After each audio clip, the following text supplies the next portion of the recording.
All right, so when you look at number 10, I'm not particularly fond of the way that they set up the answers. It looks very, very confusing because they have some symbols, they have the square roots, and you kind of have to like read through what the question is actually asking. So the bottom line is they give you two right triangles. They tell you the legs of both of them, triangle A and B.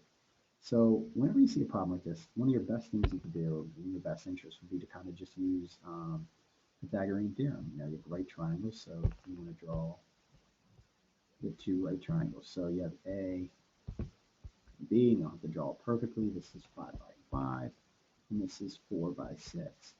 So when you do Pythagorean theorem, the good thing about having the legs is you're just doing 5 squared plus 5 squared, and that equals 50. And the square root of that is going to be your hypotenuse. And in this one, it's 16, well, I'm sorry, 4 squared, which is 16, plus 6 squared, which is 36. Add them together. Sorry, this is 25, this is 25. If I wasn't clear, equals 50. This is equal to 52, and there you have that, and that's equal to something. Okay, so now you have your two answers. The hypotenuse is 50 and 52. So the bottom line is you're just going to solve, find out what 50 is in the calculator, and when you do that, you get about 7, if you round it, about 7.1, and in this one, it's about 7.2. And you can see that this triangle is bigger because of its square root is larger, square root of 52. So you're comparing them, and once you do this, you kind of like have to ignore all the answers, and then you look at the answers and you say to yourself, okay, where does this stuff match up? And the only one it does, luckily, is D, from the way it's written.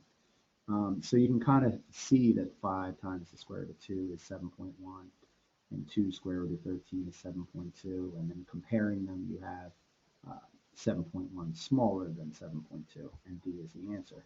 But you'll also see that you don't see any of that stuff anywhere else, that 7.1 or that 7.2 anywhere else. You do see 5 squared root of 2 and 2 squared root of 13, but you just don't see the right answers. So this one's tricky. Just go with your gut. Like just when you see like I have two right triangles, I have this side, let's just do some work here, all right, and see what pops up. And as a result, if you do that, you'll get the right answer.